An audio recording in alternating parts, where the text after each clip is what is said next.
So let's get started with the this session. In this session, I'm going to talk about the how we try to automate rendering some video stuffs and reducing the some work for the our subtitle volunteers. So this slide is quite slow. So I think many people will already know about me because I just introduced myself on the opening session yesterday. My name is Youngbin Han. I'm also representative of the Ubuntu Korean local community, and I'm actually also still a college student, still studying software engineering at the Sangkong University. It's actually on my last semester. Maybe next year I might be able to focus on community and my work much better. And I'm also doing work on the CloudMate, which is one of our civil sponsors this year at the same time.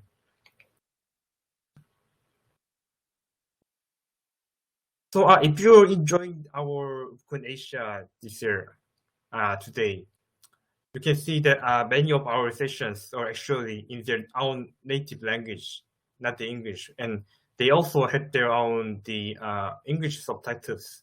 I would like to talk about the how you can able to work on these subtitles, and you can also be able to see the a short cover video in the beginning of the sessions, like this photo.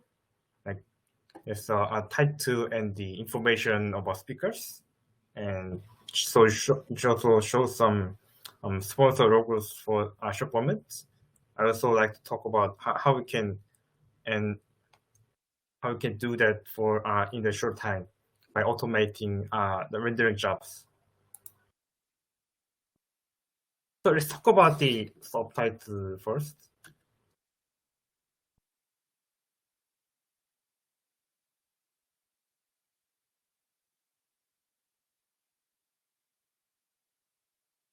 Okay, so we've been actually discussing about the native language sessions or non-English sessions about from the beginning, because I tried to gather some organizers from the nearby Korea, like Japan or China. In this, including Korea, their culture is like they're not they don't usually use the English in their English conversation, in their casual conversation. So they might be used to just reading and writing English, but they're not used to or confident with the speaking or listening English. So when I tried to gather some organizers, like some people just worried from the first before just trying out, they just worried about they would not be able to gather enough speakers who can give their presentation in English, because in their region or in their country, it's not easy to gather speakers who can give their presentation in English very well. So it was a kind of puzzle for gathering some organizers on the first time. So we've been talking about the how we should, if we need to accept some sessions in native language, how we should deal with this. So many reasons to worry about some kind of language barriers, like people from who are not good at where the English isn't the first language. Really, people just maybe they just don't understand or good enough at the English, or like I said before, people can read and write the English very well, but they're just still not confident with the speaking because they don't use the English in their casual conversation, and they might be also worried about the speaking the English because they already can speak, read and write, and they're also fluent with the English very well. But they were worried about the giving presentation because they worry about making mistakes during the presentation, or sometimes they worry about some other people, not the native English speaker, but other people in their same countries, but they pointing out some small mistakes about English presentation. So in this reason, for this kind of reason, many people they just worry about um, giving speech in their language, in English. So also in Korea, it's not just limited to me. So like when I tried to gather some speakers in Korea, some speakers, of course, they just happily accepted my invitation. Of course, they submitted their proposal to give their speech in English, but some people they really hesitated because they really have some interesting and great topic, but they hesitated to give their presentation in English because, well, like I said, they really not you're not confident with the giving presentation in English, so they just asked me that, sure, it's my pleasure, but can I give presentation in Korea? Like, then I'm like, I think like, how can I deal with this? Because if the speaker gives in the Korean, we should need something kind of interpretation or translation with the subtitles, right? So how we should accept and handle this kind of native language sessions or non-English session. We are very first time to organize this UbuCon Asia, so we don't have any such resources for the working with these subtitles, or don't have any case studies for before event. So if you look at some other events, most global events, like for the some native language talk, they used to bring some interpreters, or for kind of the pre-recordings, they just brought the translation. But if you hire the some professional interpreters or some translators, that will be very expensive for hiring some person, right? So in our case, we don't even know how much budget we'll be able to earn with this sponsorship. Maybe we can just let them just speak in their native language without the interpretation or translation. There will be most easy way to do that. Like they can just speak they just this presentation in their language, also their slides, but that will be easy, but the audience will be very narrow. Only people who understand that native language will be able to understand the context of the session. So that might be a good idea, but it might be the best idea for the sharing the stories to the people from around the world. Maybe we can think about gathering volunteers, but this writing a subtitle is very repetitive and boring job, and it's also very it's not easy to just repeat the constantly doing repetitive job isn't very good for people.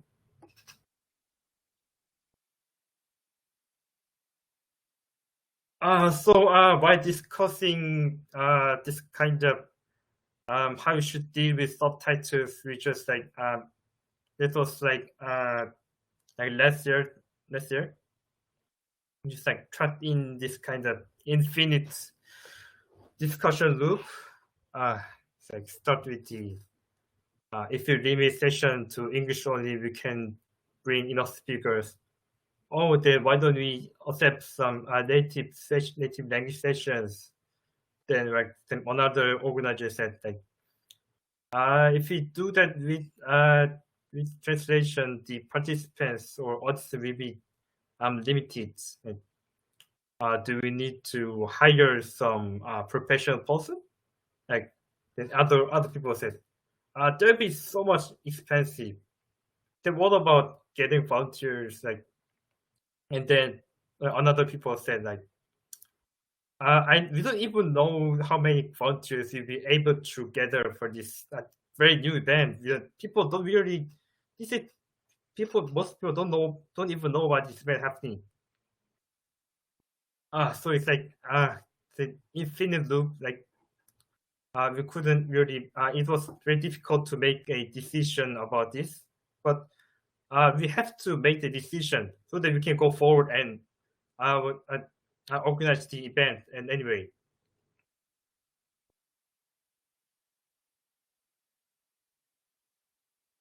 so what we decided to do this for this, we basically decided to get some volunteers, but at the same time we tried to manage some reduce the some overhead or what they need, what the work they need to do by using some automation tools. Something like if you see the YouTube, there's a automatic captioning feature, right? And we also, if you look at the some cloud computing services, there's also the speech to text and translation API. We decided to use that kind of tools to reduce overhead for our volunteers. So we just first check out the YouTube. Their performance pretty great, but not perfect. The limitation was that the language support was quite narrow. It limited to only few languages. So what we choose was Google Cloud. It basically supports almost any languages. So we just pay for the service fee and just input the video or audio to generate the some transcriptions or subtitles. And Google's translation API is also great, if you have ever tried out the Google Translator. And of course, it doesn't give you the perfect translation, but it can reduce the overhead for our volunteers. There are also some other transcription services in AWS and Azure, but we haven't considered on the first, because their language support is quite limited. So since you decided to using it, we should do some check before using it, right? So we asked some of our technical team members like Hito-san or Satrio or some other people, also Gyusok, and we just checked that if these services really work well for the some technical conference videos. The result was so-so. It comes like what we expected. So we just decided to use that.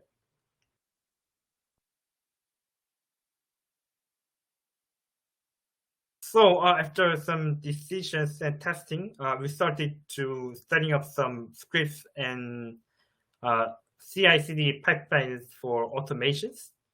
Of course, you can manually run the procedures to generate the subtitles, but in this kind of global event, we have so much videos to handle, right?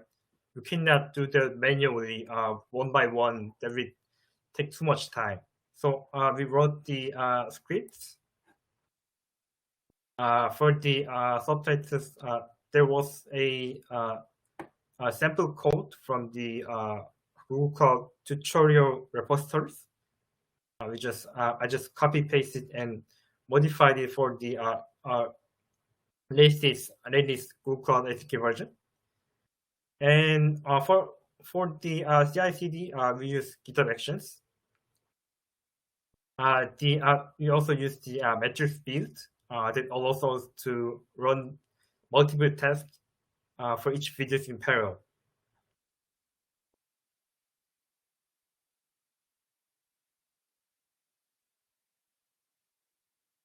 While writing the GitHub Actions workflow, there was very useful function that I learned, which is from JSON function. You can if you use this function, you can actually import the JSON data from the file, and then use that data for the generating some metrics workflows. So in most cases, if we want to write build for the metrics build, we need to hardcode the every array data into the workflow. But if we use the from JSON, we don't need to do that. Just simply instead we can load from the separate file. That allows us to give some flexibility on working on the videos. So this is the JSON file example. This file that we use for metrics build. It's basically this for subtitles. For subtitles, you can define your own parameters. Like in my case, I define some audio files and the from locales and destination locales. So if you make this JSON file on your repository and import using the from JSON function and the GitHub actions, you can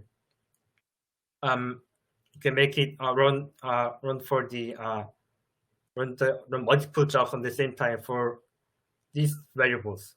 Like for this example, we can make a parallel job on the this contributor and KO MP4 flag file and desktop Ubuntu file.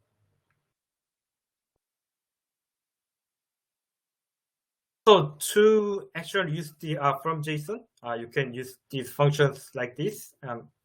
It's actually a bit quite complicated to use it.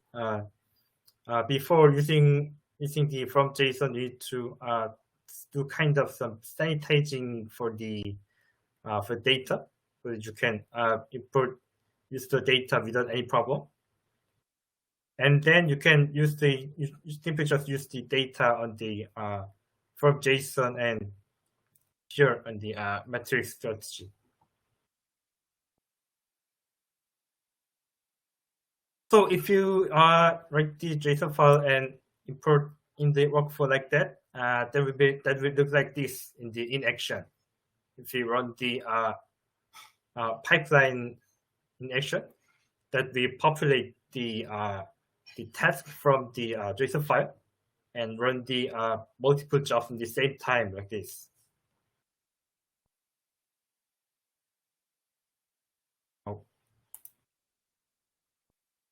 So what works? I think in most cases, we work for the Korean videos and Indonesian and China videos.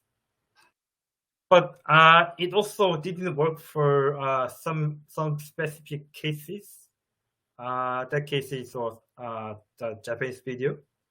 If the some reading between the words or sentence was too long, the Google Cloud Speech don't really recognize it very well. So, and in our case, the speech text plays a this character on the between words, which was weird.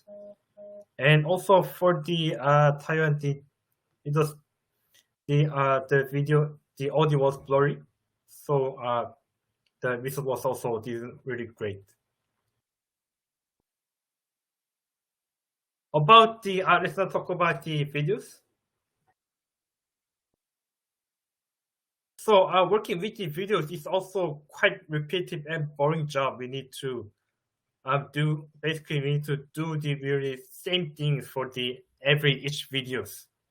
Like if we have a 20 videos, we need to create a cover video for each that. So we need to create a 20 short videos that includes the sponsor logos and session titles and speaker information. So we also wanted to automate that. We tried out Remotion.js, which is quite interesting. Which is you can write your video with the React.js. It looks like this. You can, if you write the some video sequences and animations in the React.js and kind of some CSS animations, and that will kind of render into a video. So if you know well about how to write a web application or how to write a user interfaces using React, that will be also great for you to making the short video. So this is one of our some early. The session was expired. Sorry. I think the time is already over. Let me check the timetable.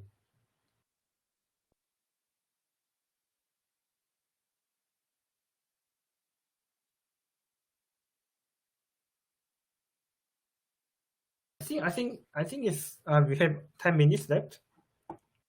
Do we have the moderator here? Okay, I'll just continue my sessions.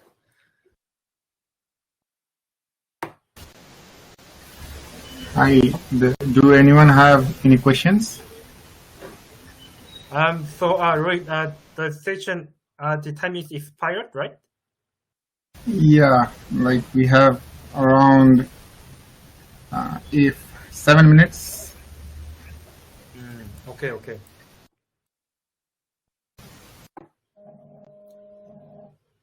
So I just gonna show this presentation. Oops.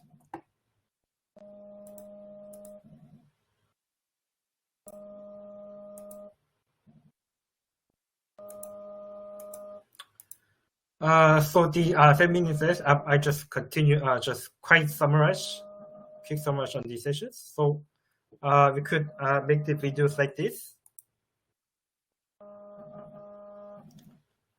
So by using the remotion for short videos, it was okay to render on the local machine.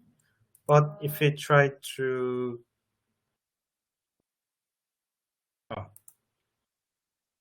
I couldn't tell about these important things. If it, we can also use the some parameter files like JSON files for putting some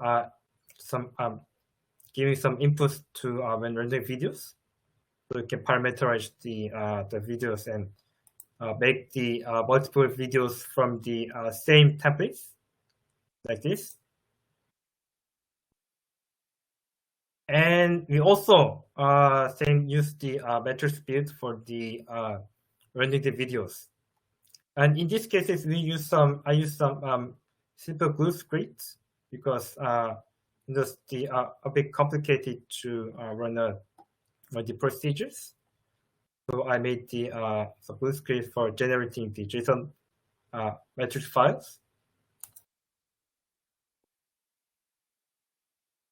It works for some short videos, but unfortunately, it didn't work for the long videos or with the big sizes.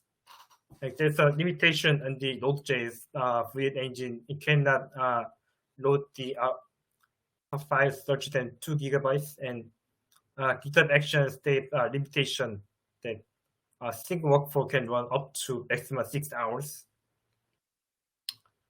We also need to deal with some resolutions. For that, I tried to use the utilize the FFmpeg, which is a command line for working with videos.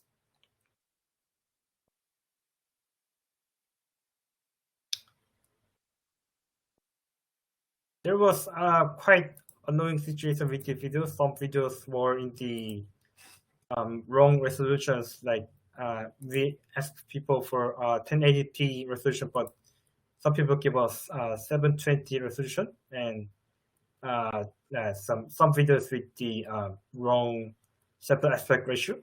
You also need to deal with that. And for this kind of cases with the different aspect ratio, we just try to make a video for that.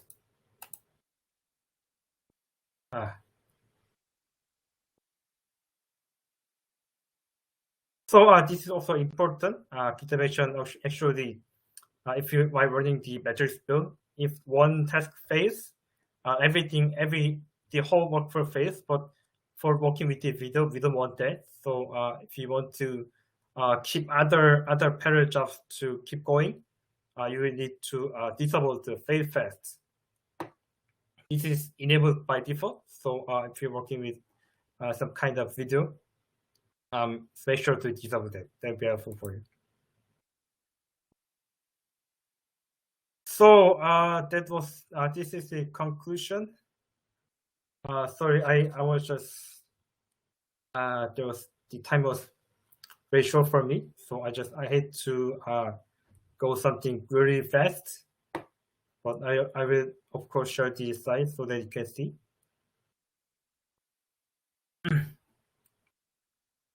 So we actually using some automation tool, we could manage to reduce some overhead for our volunteers, and we automated making cover videos for pre-recording sessions, and we also need to deal with some limitation of the remotions, FFmpeg, and GitHub Actions.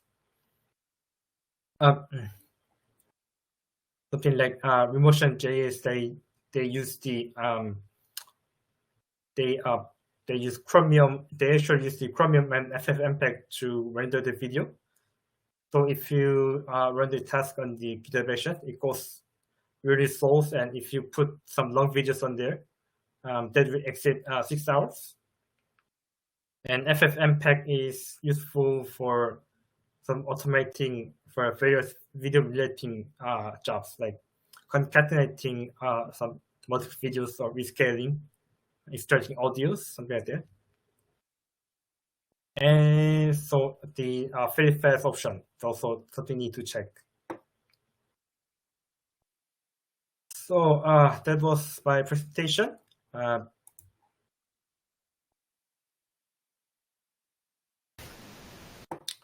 Thank you for the wonderful presentation. Do anyone have questions regarding this session? Yeah, we'll have a short break and we'll start another session titled Kubernetes and K3, micro K3 and K3s. It's regarding it's a workshop session, and like it's a workshop session of 1 hour. I guess like it'll be very interesting session. It'll be very interesting session, and like you can try it out during the session. Thank you. Okay. We'll be like moving to we'll have a short break. Okay. Thank you. Thank you, Youngbin, for the awesome presentation.